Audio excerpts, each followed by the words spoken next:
Salut les geeks, aujourd'hui on se retrouve pour une nouvelle vidéo et on va encore parler Raspberry Pi. Oui, c'est mon nouveau joujou et du coup je suis en train de découvrir plein de choses et j'essaye de vous les transmettre au fur et à mesure de celle-ci.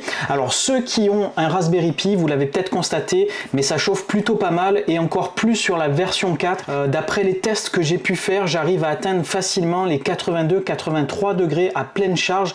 Alors bien sûr, il n'est pas constamment sollicité à 100%, là c'est vraiment pour du bench, mais pour moi c'est des températures vraiment trop élevées pour ce petit appareil.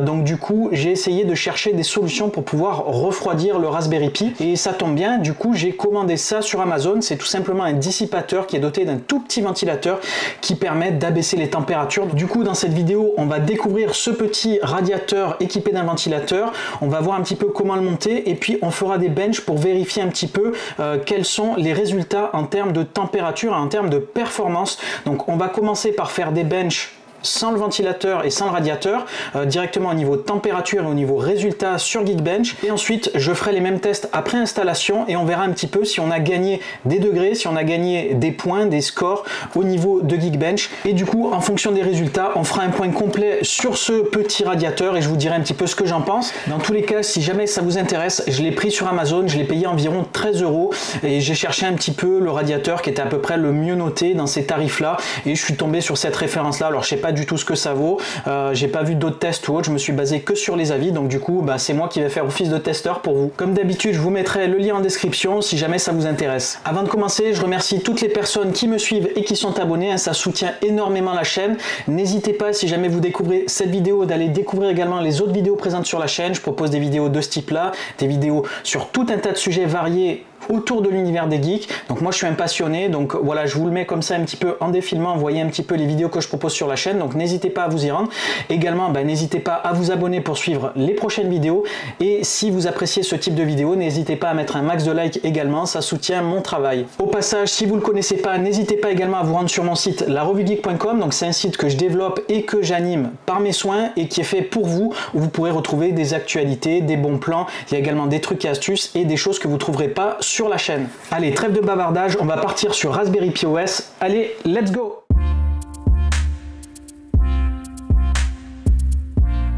Nous voilà donc sur l'interface de mon Raspberry Pi sous l'œil vigilant de Wonder Woman et on va voir un petit peu comment contrôler la température sur le Raspberry Pi. Alors par chance sur Raspberry Pi OS on a une commande qui nous permet d'afficher la température à l'instant T. Donc pour ça il va falloir ouvrir le terminal.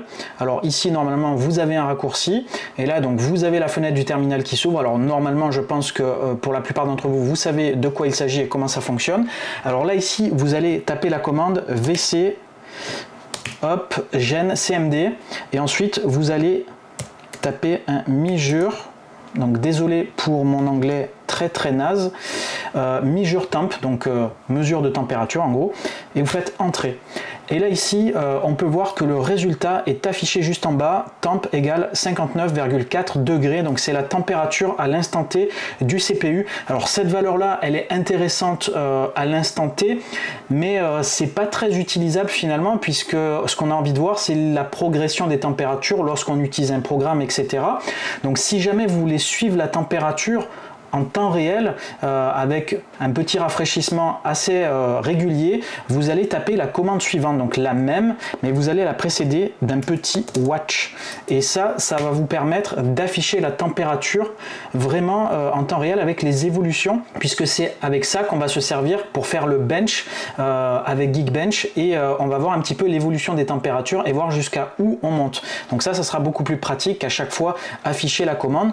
Donc là on peut réduire la fenêtre comme ça et comme ça également, hop, et on va se l'afficher comme ça un petit peu de côté, comme ça on aura le suivi de la température et sur une autre fenêtre on va lancer Geekbench. Alors avant de lancer Geekbench, quelques mots à propos de son installation. Alors je vais pas vous expliquer comment faire puisque j'avais fait une précédente vidéo où je vous montrais un petit peu comment faire, c'était la première vidéo au sujet du Raspberry Pi. Juste pour info, moi j'ai utilisé cette application qui s'appelle Pi Apps que vous trouverez sur GitHub qui permet d'installer des programmes tiers. Geekbench en fait partie, il y a Geekbench 5 et 6, moi j'ai installé donc le 5, donc on va considérer que sur votre ordinateur c'est déjà installé, donc il va vous falloir juste lancer un nouveau terminal pour pouvoir lancer la commande en parallèle du watch de température. ici et en fait il suffit de taper, hein, on va faire un sudo geekbench 5 et entrer et on va laisser le test comme ça se réaliser. Alors ça prend environ 5 bonnes minutes, donc on va le laisser travailler et on va voir un petit peu l'évolution des températures et ensuite je vous reprendrai après que le test soit fini.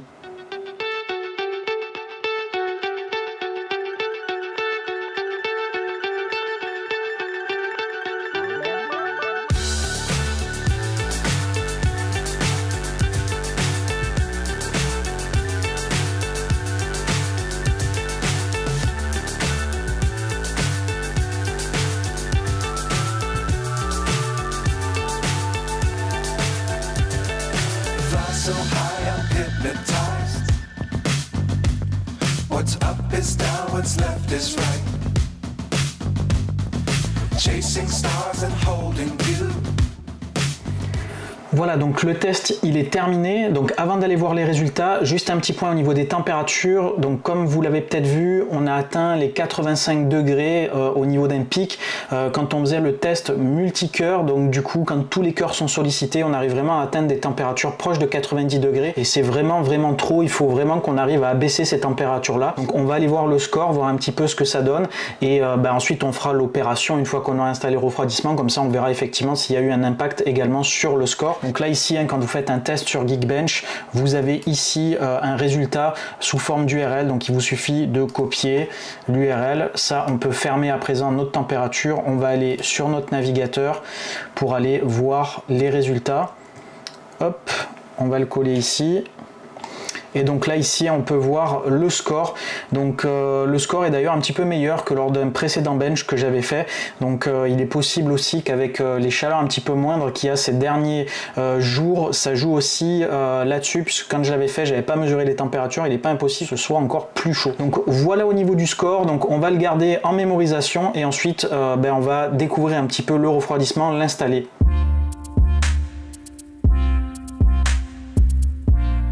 Voilà, j'ai débranché la bête, on va pouvoir la démonter et j'ai également donc mon petit refroidissement. Alors vu l'état de la boîte, merci le livreur Amazon qui me l'a totalement aplati. On va pas faire un unboxing à la bien, on va juste découvrir ce qu'il y a à l'intérieur. Voilà, donc comme je vous ai dit, la boîte elle est totalement aplatie. Vous voyez un petit peu le résultat. Donc de toute façon, c'est pas du gros matos, donc c'est pas très grave. Et vu que c'est assez solide, je m'inquiète pas trop de ce côté-là. Alors voilà un petit peu le contenu de la boîte. Donc là ici on a le ventirad, on a une petite notice ici qui nous explique un petit peu comment faire. Donc c'est plutôt cool d'avoir quand même ça. Et également on a un jeu de vis et il y a les petits autocollants pâte thermique qui va nous permettre de les coller à l'emplacement des processeurs et des puces pour permettre d'avoir une meilleure dissipation. Là ici on va découvrir un petit peu à quoi il ressemble. Donc voilà, alors ce qui est marrant c'est qu'il y a un tout petit ventilo, il est vraiment minuscule. Donc je pense qu'en termes de silence ça devrait être plutôt pas mal, j'espère en tout cas. Là c'est en métal, hein, c'est plutôt bien fini de ce côté là. Et là ici donc on a les emplacements pour les vis. Et ici là on a une petite ouverture donc qui nous permet certainement de laisser passer certains éléments du Raspberry. Donc il ne nous reste plus qu'à installer tout ça. Mais globalement au niveau qualité de fabrication, pour le moment j'ai rien à dire. Je trouve que c'est quand même assez quali malgré la boîte qui est plutôt cheap. C'est plutôt pas mal. Allez, on démonte le bousin, donc je retire les périphériques, la carte SD. Ici, donc sur ce boîtier là, on a deux petites presses ici, hop, bouton poussoir qui permettent d'ouvrir, et voilà la bête. Donc elle est encore tiède, ouais, elle est encore un petit peu tiède. Voilà, donc on voit que ça tient plutôt pas mal. Donc on va voir un petit peu comment on l'installe et ensuite on passe à la suite. Alors j'ai regardé un petit peu donc comment ça s'installe. Alors visiblement il y a différentes vis de fixation en fonction des modules que vous avez en supplément. Alors moi c'est pas le cas, donc je vais juste utiliser les vis de fixation classiques. Donc on va tout enlever directement, ça sera plus simple. Donc là ici on a des petits pads, mais je vais pas utiliser ça. D'après la notice, il serait quand même plus intéressant d'utiliser de la pâte thermique et ça tombe bien, j'ai de la Noctua Noctua. Donc je pense que ça va être quand même plus efficace que ces petits patchs là comme ça qui viennent se coller sur cette puce là et ici également. Donc ça c'est la RAM et ça c'est le processeur. Donc on va mettre directement ça et on aura juste à poser ensuite notre dissipateur. Alors ici toutes les vis supplémentaires qui vont permettre de surélever ou d'ajouter des modules supplémentaires, moi j'en ai pas besoin puisque pour le moment j'en ai pas. Donc je vais utiliser uniquement les 4 vis fournis avec, qu'on ira placer par le dessous. Alors là au niveau du sens, il faut bien sûr tout simplement respecter les différentes formes des composants pour que ça rentre, hein, il n'y a qu'un seul sens, donc c'est pas compliqué, vous le mettez comme ça. Et ensuite au niveau du fan, donc j'irai voir un petit peu où c'est qu'il se branche puisqu'il y a une prise dédiée pour ça, donc il faut que je regarde. Allez, on va commencer par mettre la pâte thermique donc là-dessus et là-dessus. Donc ça c'est ce que j'avais eu avec un précédent Noctua que j'avais. Donc ça vous pourrez la trouver facilement, hein, pareil sur Amazon, je vous mettrai le lien de celle-ci, c'est l'une des meilleures. Hein. Voilà, donc petite croix, alors il y en a peut-être légèrement trop, mais ça devrait quand même aller je pense. Voilà, donc là ici on va donc placer notre ventirad, hop, bien à plat, bien plaqué. La pâte thermique et ensuite donc ce que vous faites, vous placez au moins 2 vis l'une à l'opposé de l'autre, sinon ça va forcer lorsque vous allez le remonter et c'est pas très bon.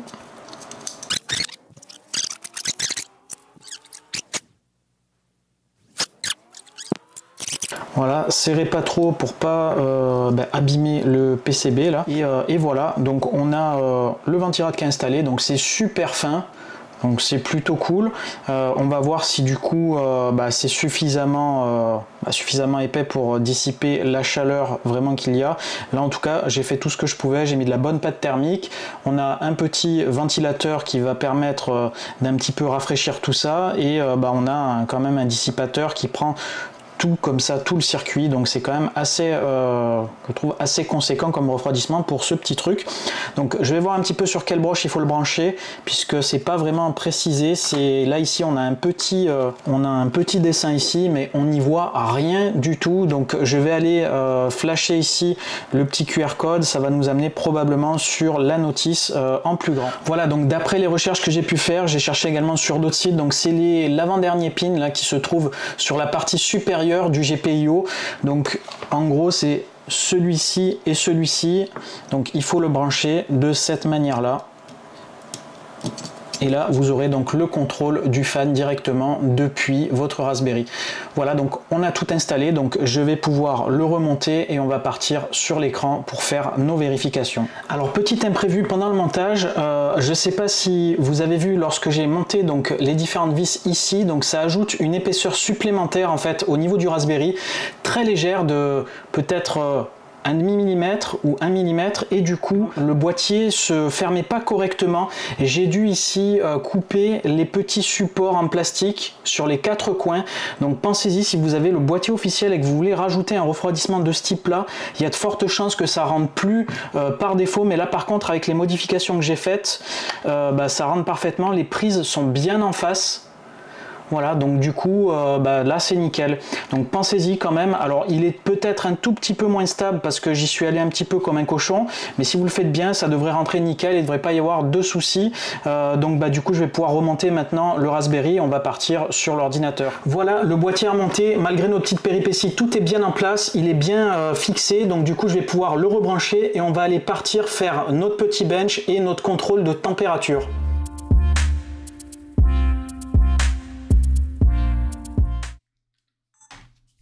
Voilà, donc le Raspberry est remonté et réinstallé à sa place, donc il est temps de faire le nouveau bench. Donc déjà on va contrôler la température au repos. Alors hop, on va ouvrir le terminal et donc comme tout à l'heure, on va lancer la commande vc gencmd et measure temp. Et là, donc, on peut voir qu'au repos, on est à 51 degrés. Donc, pour l'instant, c'est plutôt correct. Sachant que j'ai fait quelques opérations avant. Donc, il y a quand même certainement des restes de la chauffe précédente. Donc, maintenant, on va, donc, comme tout à l'heure, le mettre en mode watch. Donc, pour pouvoir visualiser la température en temps réel. et on va se relancer un petit Geekbench. Donc on va ouvrir une autre console, on va faire un sudo Geekbench 5 et on va laisser travailler le bench. Je vais vous laisser le temps que celui-ci se mette en place et ensuite on ira voir les résultats ensemble.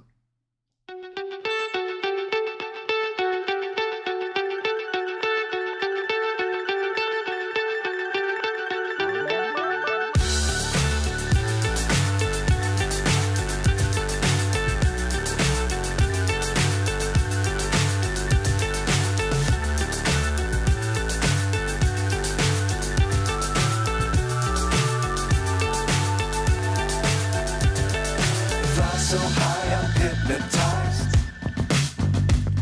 What's up is down, what's left is right.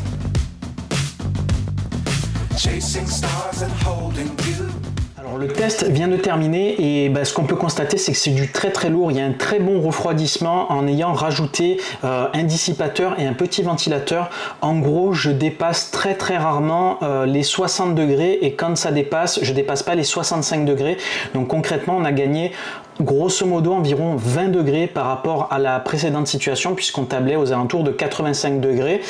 Donc c'est quand même assez énorme et d'une manière générale, je trouve le Raspberry Pi un petit peu plus réactif. Donc maintenant, on va aller voir les résultats pour voir si on a gagné un petit peu au niveau des notes et ensuite on fera le point directement en conclusion. Allez, on va découvrir les notes.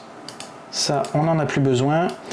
Et voilà, on atteint quasiment 700 multicore, donc on a gagné quasiment 50 points. C'est pas énorme, mais sur ces petits scores là, ça fait quand même une petite différence. Alors par contre, en single core, j'ai pas remarqué de grosses différences. Mais ce qu'il faut savoir, c'est que sur les tests single core, de toute façon, j'avais pas une surchauffe excessive. C'est vraiment multicore que tous les cœurs, vu qu'ils travaillent, ça fait surchauffer vraiment le processeur de manière un petit peu plus importante. Et du coup, là, le fait de mieux le refroidir, il va mieux travailler et les résultats sont là. Donc, on va partir en conclusion. Je vais vous dire un petit peu ce que j'en pense et qu'est-ce que vous pouvez espérer avec ce type de refroidissement. Allez, maintenant, on va faire le point.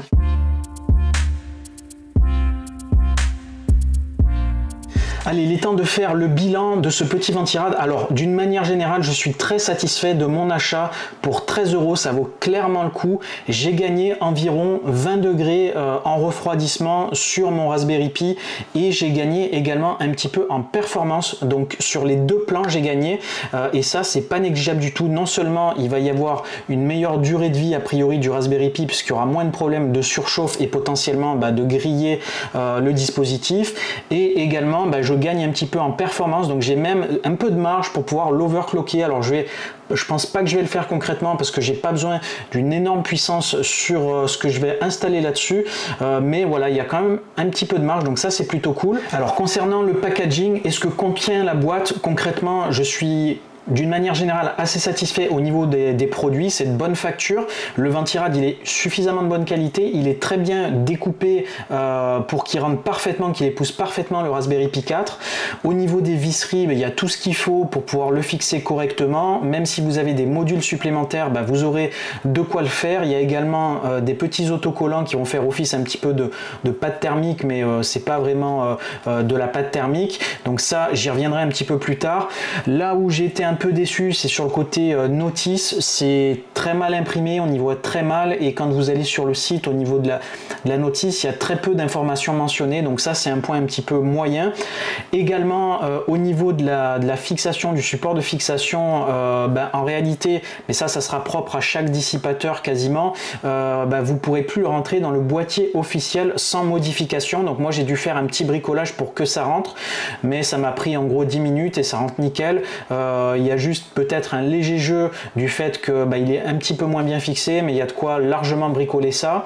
Donc de ce côté-là, j'ai pas été déçu. De toute façon, pour un produit à ce prix-là, franchement, faut pas trop non plus en demander, je pense. Alors moi, concernant mon installation, vous l'avez vu dans la vidéo, j'ai utilisé de la pâte thermique, Noctua, donc c'est de la bonne qualité. Moi, je vous recommande vraiment d'utiliser de la pâte thermique parce que c'est en gros ce qu'on utilise sur nos CPU également d'ordinateur, et il n'y a pas de raison qu'on l'utilise pas également sur ce type de dispositif. Et du coup, je pense que ça joue grandement sur l'efficacité et la synergie de tout l'ensemble du refroidissement.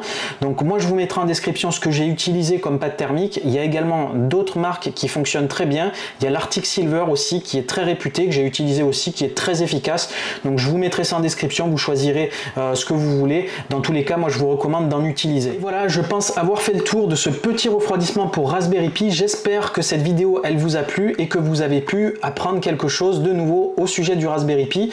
Dans tous les cas, ce que je peux vous dire, c'est qu'avec ce refroidissement, vous allez gagner allègrement 15 degrés au minimum sur votre Raspberry Pi si vous l'utilisez vraiment correctement, et ça c'est vraiment pas négligeable.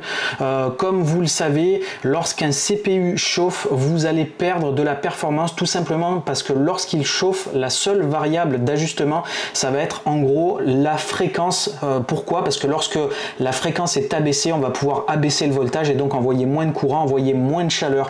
Et c'est pour ça tout simplement que lorsqu'on refroidit mieux notre CPU, il marche un petit peu mieux, et ça fonctionne exactement comme ça sur les ordinateurs de bureau. D'ailleurs récemment je suis passé sur du water cooling et j'ai gagné également en réactivité parce qu'il est mieux refroidi. J'atteins vraiment des températures qui sont largement acceptables et du coup les fréquences fonctionnent mieux. Alors pour ma part j'ai choisi ce refroidissement là, mais c'est pas le seul qui existe sur le marché. Il existe tout un tas de types de refroidissement. Il y en a des beaucoup plus volumineux avec des ventilateurs beaucoup plus gros et vous arriverez à une dissipation thermique bien plus importante. Vous allez peut-être gagner 20 voire 25 degrés et peut-être plus. Vous allez même pouvoir overclocker votre Raspberry Pi. Donc en fonction des projets et des usages que vous aurez de votre Raspberry, n'hésitez pas à vous orienter vers le ventilateur ou vers le radiateur qui vous correspondra le mieux. En tout cas celui-là, ce que je peux vous dire, c'est qu'en termes de prix, en termes de rapport qualité-prix, en termes d'encombrement, je suis vraiment très satisfait.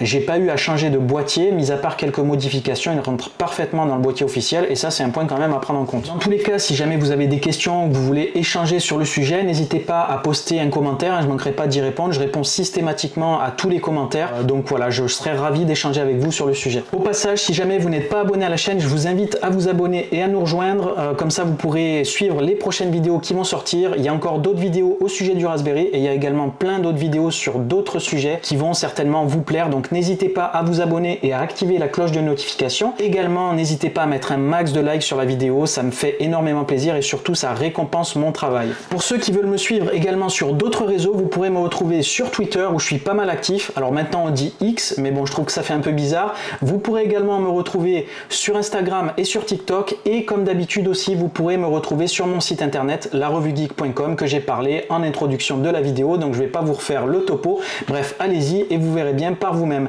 Allez, moi je vous dis à très bientôt, portez-vous bien, ciao les geeks.